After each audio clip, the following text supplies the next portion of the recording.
T20 world cup 2026 தத்தளிப்போடு தொடங்கிய பாகிஸ்தானில் இருந்து ஆஸ்திரேலியா ஜிம்பாப்வே கிட்ட உதவாங்கினது வழியாக வந்து சர்க்கஸ் ஆடி சரமாரியாக உதவி வாங்கிய பாகிஸ்தான் வரைக்கும் 27 மேட்சஸ்க்கான ரிவ்யூவை தான் இந்த வீடியோவில் போட இருக்கிறோம். Welcome to sports 11. இது உங்கள் ஸ்போர்ட்ஸ் 7. T20 வேர்ல்ட் கப் கடந்த பிப்ரவரி 7ஆம் தேதியிலிருந்து இந்தியா இலங்கை நாடுகளில் நடந்துட்டு இருக்குது. இந்த டோர்னமெண்ட்டில் 27 லீக் ஆட்டங்கள் முடிஞ்சிருக்கிற சூழலில் குரூப் ஸ்டாண்டிங்ஸை முதல்ல பார்த்துடலாம். குரூப் ஏவை பொறுத்த வரைக்கும் இந்திய அணி பாகிஸ்தான்கிட்ட பற்றிய 3வது அவர்களுடைய லீக் வெற்றியின் மூலமாக சூப்பர் 8 சுற்றுக்கு அவங்களுடைய பிளேஸை குவாலிஃபை ஆக்கியிருக்கிறாங்க. அதை தொடர்ந்து முதல் மேட்ச்லேயே நெதர்லாந்து கிட்ட தப்பிச்சோம் பழச்சோம் அப்படின்னு சொல்லி ஜஸ்ட் மிஸ்ல தப்பிச்ச பாகிஸ்தான் கம்ஃபர்டபுளாக யூஎஸ்ஏட்ட பெற்ற வெற்றியோட 4 புள்ளிகளோட 3வது இடத்துல இருக்கிறாங்க. கடைசியாக நமீபியாட்ட ஆடுற போகிற ஆட்டத்தில் அவங்க ஜெயிச்சாங்க அப்படின்னு சொன்னால் ஈஸியான குவாலிஃபிகேஷன். யூஎஸ்ஏவை பொறுத்த வரைக்கும் பாகிஸ்தான் நமீபியாட்ட தோத்துட்டாங்க அப்படின்னு சொன்னால் யூஎஸ்ஏ குவாலிஃபை ஆகிடும். அதே மாதிரி நமீபியா இந்த டோர்னமெண்ட்டை பொறுத்த வரைக்கும் mostly out of the equation அப்படின்ற ஒரு நிலையில் இருக்கிறாங்க. எல்லா மேட்சஸையுமே தோத்துட்டாங்க. இன்னும் கண்டென்ஷன்ஸில் நெதர்லாண்ட்ஸும் இருக்கிறாங்க. நெதர்லாண்ட்ஸும் அவங்களுடைய கடைசி ஆட்டத்தை இந்தியா கிட்ட ஜெயிச்சாங்க அப்படின்னு சொன்னால் கொஞ்சம் பாகிஸ்தான் மற்றும் யூஎஸ்ஏ அணிகளுக்கு ப்ரெஷரை போடலாம். எல்லாமே கடைசியில் நெட் ரன் ரேட் அப்படின்ற ஒரு சினாரியோவில் வந்து நிற்கும். குரூப் பிஐ பொறுத்த வரைக்கும் ஓமான் டீம் கம்ப்ளீட்டாகவே அவங்க ஆடின 3 மேட்சஸ்லையுமே தோற்று எலிமினேட் ஆகிட்டாங்க. மற்ற 4 அணிகள் எல்லாரும் முதல் 2 ஸ்பாட்டுக்காக போராடிக்கிட்டு இருக்கிறாங்க. குரூப் சிவியை பொறுத்த வரைக்கும் வெஸ்ட் இண்டீஸ் அணி ஆடின 3 ஆட்டத்திலையும் ஜெயிச்சு அவங்களுடைய குவாலிஃபிகேஷனை உறுதிப்படுத்திட்டாங்க. அதை தொடர்ந்து இங்கிலாந்து மாதிரியான அணிகள் எல்லாருமே போராடிக்கிட்டு இருக்கிறாங்க. இவங்களுடைய டீமை குரூப்பை பொறுத்த வரைக்கும் நேபாள் அணி எலிமினேட் ஆகிட்டாங்க. அதோட புதுமுக அணியாக இந்த டோர்னமெண்ட்குள்ளே வந்திருந்த இட்டாலி அணி அவங்களுடைய முதலாவது வெற்றியை நேபாள் கிட்ட ஒரு ரிசவுண்டிங் ஃபேஷனில் ஃபினிஷ் பண்ணது ரொம்ப அல்டிமேட்டாக இருந்தது.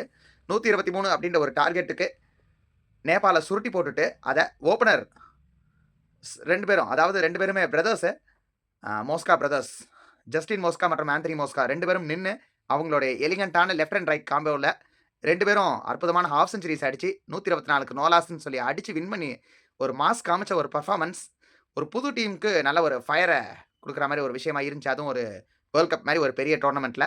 So hats off to Italy.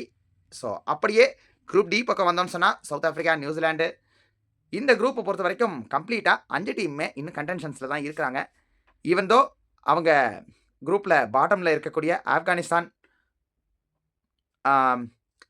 அணிகள் மாதிரியான அணிகள் கடைசி 2 இடத்துல இருக்கிற 2 அணிகளும் 2-2ன்னு தோற்றுருந்தாலுமே எல்லாருமே மேத்தமேட்டிக்கலி குவாலிஃபை ஆகிற ஒரு சான்ஸோட குரூப் டி இன்னும் கொஞ்சம் ஓப்பன் காம்படிஷனோட தான் இருக்குது. ஸோ சினாரியோவை பொறுத்த வரைக்கும் இப்படி தான் இருக்குது. இந்த 27 மேட்சஸில் டாப் 3 பேட்டிங் பர்ஃபார்மன்சஸ் அப்படின்னு சொல்லி எடுத்துக்கிட்டோன்னா அட் நம்பர் 3 வந்து ஐடன் மார்க்ரமோடைய அட்டகாசமான 86 ரன்கள் அகேன்ஸ்ட் நியூசிலாண்டு. ஒரு நியூசிலாண்டு மாதிரி ஒரு பவர்ஃபுல்லான பவுலிங் அட்டாக் உள்ள ஒரு டீம் கிட்ட ஏடன் மார்க்ரம் ஒரு அட்டாக்கிங்கான இன்னிங்ஸ் கிட்டத்தட்ட 200 அப்படின்ற ஒரு ஸ்ட்ரைக் ரேட், ஒரு 190க்கு மேலான ஒரு ஸ்ட்ரைக் ரேட்டில் அதிரடியாக விளையாடி நியூசிலாண்டை ஜெயிச்சு கொடுத்த ஒரு மிரட்டலான இன்னிங்ஸ் அது. கடைசி வரைக்கும் நின்று அந்த மேட்சை சூப்பராகவே முடிச்சு கொடுத்தாரு மார்க்ரம். ஸோ அந்த இன்னிங்ஸ் வந்து 3rd பிளேஸை பிடிக்குது. 2nd பிளேஸை பொறுத்த வரைக்கும் இஷான் கிஷனுடைய 77 வர்சஸ் பாகிஸ்தான். ஒரு ட்ரிக்கியான விக்கெட்டு, ஒரு ஸ்லோ விக்கெட்டில் பிரேமதாசா மாதிரி ஒரு பெரிய கிரவுண்டு, ஒரு tricky wicket against quality of spinners சொல்லி அவங்களுடைய பிளான்ஸ் இருந்தது. எப்பவும் கிளிக் ஆவார்னு எதிர்பார்த்த அபிஷேக் சர்மா வந்த 4வது பாலில் அவருடைய ரன் கணக்கை தொடங்க முடியாமல் டக் அவுட் ஆகி வெளியே போக 1-1ன்ற சூழலில் இருந்து டீமை வந்து பவர் பிளே முழுக்க டேக் ஓவர் பண்ணி இந்தியன் டீமுடைய பெரிய ஸ்கோர் ஆகிறதுக்கு ஒரு பெரிய ஹெல்ப்ஃபுல்லாக இருந்தார். 40 பந்துகளில் 77 ரன்களை வெளுத்து கட்டிட்டு போனார் இஷான் கிஷன். ஸோ இந்த இன்னிங்ஸ் வந்து 2nd பிளேஸை பிடிக்குது. 1st பிளேஸை பொறுத்த வரைக்கும் ஆஸ் யூஷுவல் ஒரு புதுமுக அணி, அதாவது போன டோர்னமெண்ட்டில் தான் வந்து T20 வேர்ல்ட் கப்புக்குள்ளே வந்த யூஎஸ்ஏ டீமாக இருந்தாலும் 46 for 4 இந்தியன் டீமுக்கு ஒரு நல்ல ஸ்கோரை எடுக்கிறதுக்கு உதவி பண்ண இந்தியன் கேப்டன் சூரியகுமார் யாதவுடைய 49 பந்துகளில் 84 ரன்கள். அதுதான் இப்போதைக்கு 1st பிளேஸை பிடிக்கிற ஒரு இன்னிங்ஸாக இருக்குது இந்த முதல் 27 மேட்சஸை பொறுத்த வரைக்கும். பவுலிங்கை பொறுத்த வரைக்கும் நிறைய சூப்பரான பெர்ஃபார்மன்ஸ் இருக்குது. நிறைய வீரர்கள் சூப்பராக பந்து வீசி இருக்கிறாங்க. மார்க்கோ ஆன்சனாக இருக்கட்டும், இந்திய அணியை பொறுத்த வரைக்கும் ஒரு கலெக்டிவான பவுலிங் பெர்ஃபார்மன்ஸ் தான் கொடுத்துருக்குறாங்க. யூஎஸ்ஏ அணியை சேர்ந்த Stanley van skol quick India கிட்ட கூட ஒரே ஓவரில் 3 விக்கெட் எடுத்த பவுலர் 3 மேட்ச்சில் 11 விக்கெட்டை அள்ளி தெளிச்சு இருக்கிறாரு. அவர் இந்தியா கிட்டேயும் பாகிஸ்தான் கிட்டேயும் போட்ட ஸ்பெல்ஸ் சும்மா வேறு மாதிரி இருந்துச்சுன்னு சொல்லலாம். ஸோ இருந்தாலும் அவர் ஆடின 3 ஆட்டங்களில் அவருக்கு அந்த ஒரே ஒரு ஆட்டத்தில் தான் வெற்றி அப்படின்ற ஒரு விஷயம் வந்திருக்குது. ஸோ மிரட்டலாக பந்து வீசி இருந்தார் ஸ்கால் குவிக். ஸோ பவுலிங்கை பொறுத்த வரைக்கும் ரொமாரியோ ஷெப்பர்டு உடைய அந்த அட்டகாசமான fibre including world cup hat-trick. So அது ஃபர்ஸ்ட் பிளேஸில் இருக்குது. ஸோ ரொம்ப ஒரு டாப் குவாலிட்டி ஸ்பெல் அப்படின்னு சொல்லிடலாம். மற்றபடி பவுலர்ஸை பொறுத்த வரைக்கும் பேட்டுக்கு பாலுக்கு ஈவனான கான்டெஸ்ட் இருக்கிற மாதிரி தான் பெரும்பாலான மேட்சஸ் நடந்திருக்குது. கிட்டத்தட்ட ஒரு ஐபிஎல் கிரிக்கெட்டில் இருக்கிற மாதிரி flat batting surfaces, short boundaries அப்படின்ற ஒரு விஷயத்தை இந்த டோர்னமெண்ட்டில் பார்க்க முடியல. அது என்னை பொறுத்த வரைக்கும் ஒரு குவாலிட்டியான கிரிக்கெட்டுக்கு வழிவகுக்கிற ஒரு விஷயமா இந்த டோர்னமெண்ட்டை பொறுத்த வரைக்கும் இருந்திருக்கு. எல்லா பிச்சர்ஸுமே மோரார்லெஸ் கொஞ்சம் பவுலிங்க்கு ஹெல்ப் பண்ணுற ஒரு விஷயமா, அதுவும் பர்டிகுலர்லி ஸ்பின்னர்ஸ் கேம்குள்ளே வர அளவுக்கு கொஞ்சம் டீசென்ட் எனஃப் கண்டியூசிவாகவும், அதே சமயத்தில் அடாப்ட் பண்ணி விளையாண்டா பேட்ஸ்மேனால சூப்பராக ஸ்கோர் பண்ண முடிகிற பிச்சர்ஸாகவும் இருந்திருக்கு அப்படின்றது இந்த டோர்னமெண்ட்டை பொறுத்த வரைக்கும் ஒரு சூப்பரான வரப்பிரசாதம் அப்படின்னு சொல்லலாம். எஸ், சில ஹை ஸ்கோரிங் கேம்ஸும் இருந்திருக்கு. இடையில சில சர்ப்ரைசஸாக இருந்த விஷயங்கள்னு சொல்லி பார்த்தோன்னா, பிரேமதாஸால் ஆஸ்திரேலியாவை தம்சம் பண்ணின ஜிம்பாப்வே அது ஒரு சூப்பரான மொமெண்ட் அப்படின்னு சொல்லிடலாம். ஏன்னா ஆஸ்திரேலியா என்னதான் இந்த வேர்ல்ட் கப் டோர்னமெண்ட்குள்ளே வரும்போது ஒரு சீரீஸை தோத்துட்டு உள்ளே வந்திருந்தாலும் வேர்ல்ட் கப்புன்னு வந்துட்டு ஆஸ்திரேலியா தான். ஸோ அப்படி இருக்கிற ஒரு டீமையே ஜிம்பாப்வே வேர்ல்ட் கப்பில் ஒரு 100% ரெக்கார்டை மெயின்டைன் பண்ணுற மாதிரி ஒரு தரமான பர்ஃபார்மன்ஸை அவங்களோட சைடில் காமிச்சிருந்தாங்க. அதுலேயும் பிளெஸிங் முசரபானி கிட்டத்தட்ட 38 வயசு ஆகுது. பட் அவர் போட்ட பவுலிங் வேறு மாதிரி இருந்தது. அவருடைய ஃபிட்னஸ், அவருடைய ஸ்ட்ராட்டஜிஸ், அவருடைய எக்ஸ்பீரியன்ஸை யூஸ் பண்ணி ஆஸ்திரேலியன் டீமை லிட்ரலி ரேட்டில் பண்ணிட்டாரு அப்படின்னே சொல்லிடலாம். அதுலேயும் அவர் டாப் ஆர்டரில் எடுத்த விக்கெட்ஸ், மிடில் அண்ட் லோவர் ஆர்டரில் எடுத்த அந்த வேரியேஷன்ஸ் காட்டி யார்க்கர்ஸ் போட்டு எடுத்து மேட்சை முடிச்சு வச்ச விதம் எல்லாமே சும்மா பக்கவாக இருந்தது. Hats off for Zimbabwe. And அவங்களுடைய பேட்டிங் ஸ்ட்ராட்டஜிஸாக இருக்கட்டும், இன்னிங்ஸ் முழுக்க 6 அடிக்காமல் கடைசி ஒரே ஒரு பாலில் 6 அடித்து ரொம்ப கண்டென்ட்டாக விளையாடினாங்க. அந்த கண்டென்ட்டாக விளையாடினதுக்கு பிறகு அவங்களுடைய ஸ்பின்னர்ஸை வச்சு ஆஸ்திரேலியாவுக்கு கிடுக்கு பொடியை போட்டு அட்டகாசமாக சுருட்டி போட்டு 2007 வேணால் ஃப்ளூக்காக இருக்கலாம், இப்போ ஃப்ளூக்கெல்லாம் கிடையாது, உண்மையிலேயே எஃபர்ட் தான் அப்படின்னு சொல்லி வேறு லெவல் ஒரு தரமான பர்ஃபார்மன்ஸை காட்டி ஆஸ்திரேலியன் டீமை கிட்டத்தட்ட எலிமினேஷன் அப்படின்ற ஒரு நிலையை நோக்கி தள்ளி இருக்கிறாங்க. இதுக்கப்புறம் விளையாட வேண்டிய 2 ஆட்டங்கள்லையும் ஆஸ்திரேலியா நல்ல மார்ஜினில் ஜெயிச்சா மட்டும்தான் குவாலிஃபிகேஷன் அப்படின்ற ஒரு விஷயத்துக்கு ஆஸ்திரேலியாவை நெருக்கத்துக்கு தள்ளி இருக்கிறாங்க. ஸோ இப்படி நிறைய இன்ட்ரெஸ்டிங் மேட்சஸ் எல்லாமே இருந்திருக்கு. ஸோ இப்படி இருக்கிற சூழலில் ரீசெண்டாக முடிவடைஞ்ச 27வது match India Pakistan. So India பாகிஸ்தானை பொறுத்த வரைக்கும் என்ன நடக்கும் அப்படின்றது பயங்கர ஹை வோல்டேஜ் ப்ரெஷர் உள்ள கேம். அதில் யார் நர்வ்ஸை ஹோல்டு பண்ணுறாங்களோ அவங்க பக்கம் தான் வெற்றி அப்படின்றது போகும். 2021 T20 வேர்ல்ட் கப்பை தவிர மிச்ச எல்லா அவுட்டிங்ஸ்லையும் இந்திய அணி தான் ஜெயித்து இருக்கிறது. ஸோ அந்த வரலாறு மீண்டும் திரும்பி பாகிஸ்தானை அடிச்சிருக்குன்னு சொல்லலாம். டோர்னமெண்ட்டுடைய தொடக்கத்தில் கிட்டத்தட்ட போன வாரம் வரைக்குமே பாகிஸ்தான் நாங்கள் ஆட மாட்டோம், பாய்காட்னு சொல்லிட்டு இருந்தாங்க. இப்போ பாய்காட் இல்லை அப்படின்னு சொல்லி அவங்க முடிவெடுத்து வந்ததுக்கு சேர்த்து வச்சு காட்டுன்னு காட்டி விட்டாங்க இந்தியன் டீம். பாகிஸ்தான் என்னதான் டாஸை ஜெயிச்சிருந்தாலும் ஃபீல்டிங் எடுத்தது அவங்களுக்கு பேக் ஃபயர் ஆகிடுச்சுன்னே சொல்லலாம்.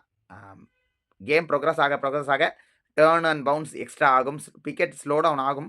இருந்தாலும் விக்கெட்ஸ் கொஞ்சம் பெட்டராக மாறுச்சு செகண்ட் பேட்டிங்கில். இருந்தாலும் பாகிஸ்தான் பேட்ஸ்மேனால் அதை சரியாக யூஸ் பண்ணிக்க முடியல. கிட்டத்தட்ட முதல் 8 ஓவரில் இஷான் கிஷான் பாகிஸ்தானுடைய பவுலிங்கை அடித்து பிரித்து எடுத்துட்டாரு. அதுக்கு பிறகு இந்தியன் பேட்டிங்கில் ஒரு ஸ்டெடி ப்ரோக்ரஸாக திலக் வர்மா, சூரியகுமார் யாதவ் மாதிரி பிளேயர்ஸ் நிதானமாக விளையாடி பெருசாக டேமேஜ் ஆகாமல் பார்த்துக்கிட்டாங்க. அதுக்கு பிறகு பின்னாடி வந்த சிவம் துபே மற்றும் ரிங்கு சிங் எண்ட் ஓவர்ஸில் ஒரு சூப்பரான ஃபினிஷை கொடுத்து 175 அப்படின்ற ஸ்கோரை அச்சீவ் பண்ண உதவி பண்ணாங்க. நான் பயந்த ஒரு விஷயமும் ஆக்சுவலி நடந்துச்சு. சஞ்சு ஓப்பன் பண்ண போகிறதில்ல, இஷான் கிஷனை வச்சு ஓப்பன் பண்ண போகிறாங்கன்னு சொன்னோன்னே நான் என்னுடைய ஃப்ரெண்ட்ஸ் சர்க்கிளில் நான் சொல்லிட்டு இருந்த ஒரு விஷயம், டாப் 3 லெஃப்ட் ஹேண்டர்ஸ் கண்டிப்பாக ஏதாவது ஒரு டீம் நல்ல ஆஃப் ஸ்பின்னர்ஸை கொண்டு வந்தால் கண்டிப்பாக இந்த லெஃப்ட் ஹேண்டர்ஸை காலி பண்ணுவான் அப்படின்னு ஒரு விஷயம் சொல்லிட்டு இருந்தேன். அந்த விஷயம் இன்றைக்கி பாகிஸ்தான் கிட்ட நடந்துச்சுன்னே சொல்லலாம். 3 டாப் ஆர்டர் விக்கெட்ஸையும் எடுத்தது ஆஃப் ஸ்பின்னர்ஸ். அபிஷேக் சர்மா, அகா சல்மான்ற ஒரு பார்ட் டைம் ஆஃப் ஸ்பின்னர் கிட்ட அவுட் ஆனாப்பில், ஃபஸ்ட் ஓவர் போட்ட அகா சல்மான் அவுட் ஆனாப்பில், அது ரன் எதுவும் எடுக்காமல் யூஏஇ கிட்டேயும் டக் அவுட், யூஎஸ்ஏ கிட்டேயும் டக் அவுட்டு, இந்த மேட்ச்லேயும் duck out. So world cup அப்படின்னு சொன்னோடனே அபிஷேக் சர்மாக்கு என்ன ஆயிடுச்சுன்னு தெரியல. இது வரைக்கும் நல்லா ஆடிட்டு இருந்த பிளேயரே அவரே சொதப்ப ஆரம்பிச்சிட்டார். ஸோ இப்படி தான் போயிட்டுருக்கு அபிஷேக் சர்மாவுக்கு. அப்படியே திலக் வர்மா செட்டில் டவுன் ஆகிட்டு அவுட் ஆகிட்டு போனாப்பில். அது same case with Ishan Kishan அடித்து பிரிச்சுட்டு சைமா ஐபோடைய ஆஃப் ஸ்பின்னில் சிக்கிட்டார். ஸோ இப்படி சரி இவங்க தான் ஆஃப் ஸ்பின்னில் அவுட் ஆனாங்கன்னு பார்த்தா ஹதிபாடியா வந்தவொடனே ஒரு ரெக்லஸ் ஷாட் அடிச்சு அவுட் ஆனாப்பில். சூரியகுமார் யாதவ் கடைசி நேரத்தில் பெரிய ஷாட்ஸ்க்கு முயற்சி பண்ணி அவுட் ஆனாப்ல. முதல் 5 விக்கெட் ஆஃப் ஸ்பின்னர்ஸ்க்கு விழுந்தது. ஸோ ஆஃப் ஸ்பின்னர்ஸை எந்த டீம் குவாலிட்டியாக வச்சிருக்கிறாங்களோ கண்டிப்பாக இந்தியாவை ட்ரபிள் பண்ணுவாங்க அப்படின்றத கொஞ்சம் வெளிச்சம் போட்டு காட்டுற மாதிரி இந்த Indian batting against off spin அப்படின்ற ஒரு விஷயம் கொஞ்சம் காமிச்சு கொடுத்த மாதிரி இருந்தது. இருந்தாலும் 176 அப்படின்ற டார்கெட்டை விரட்ட முடியாமல் பாகிஸ்தானுக்கு முதல் ஓவர்லேருந்து இந்தியன் டீம் கிடுக்குப்பிடி போட்டாங்க. பும்ராவை அடித்து பின்னுவார் அப்படின்னு சொல்லி பயங்கர பில்டப்போட வந்த ஃபர்ஹானை முதல் ஓவரே டக் அவுட் ஆக்கி பாண்டியா வெளியேற்ற, அதை தொடர்ந்து ஆயுபையும் அகா சல்மானையும் ஒரே ஓவரில் பும்ரா காலி பண்ண, அதை தொடர்ந்து விக்கெட்டுகளை எல்லா பவுலர் வந்து கையை சுற்றி பந்து வீசின எல்லா பவுலர்களுமே கிட்டத்தட்ட விக்கெட் எடுத்துகிட்டு போனாங்க.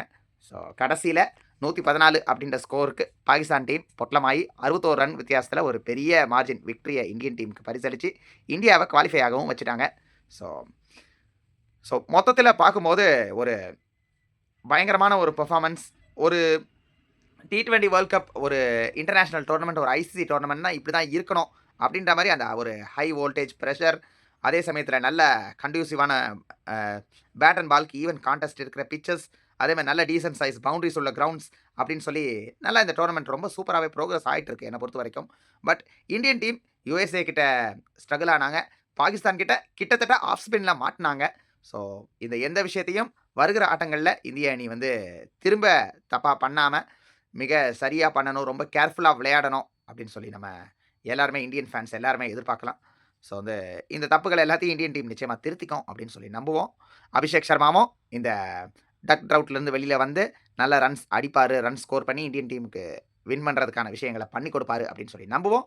ஸோ இப்போது உங்களுடைய டேர்ம், உங்களுடைய இந்த ஃபர்ஸ்ட் 27 மேட்சஸில் நீங்கள் பெஸ்ட் பவுலிங் ஸ்பெல் அப்படின்னு சொல்லி பார்க்கக்கூடிய பவுலிங் ஸ்பெல்ஸ் மற்றும் தரமான பேட்டிங் பெர்ஃபார்மன்சஸ் அப்படின்னு சொல்லி நீங்கள் பார்க்கக்கூடிய இன்னிங்ஸுகள், அதே மாதிரி பெஸ்ட் மொமெண்ட்ஸ் இந்த கேம், ஸோ அப்படின்னு சொல்லி நீங்கள் நினைக்கிற எல்லா விஷயத்தையும் கமெண்ட் செக்ஷனில் போஸ்ட் பண்ணுங்கள். வீடியோ பிடிச்சிருந்தா லைக் பண்ணுங்கள், மறக்காமல் உங்கள் ஃப்ரெண்ட்ஸ்க்கு வீடியோவை ஷேர் பண்ணுங்கள். நம்ம ஸ்போர்ட்ஸ் 11 சேனலை சப்ஸ்கிரைப் பண்ணி ஆதரவு கொடுங்க. நன்றி, வணக்கம்.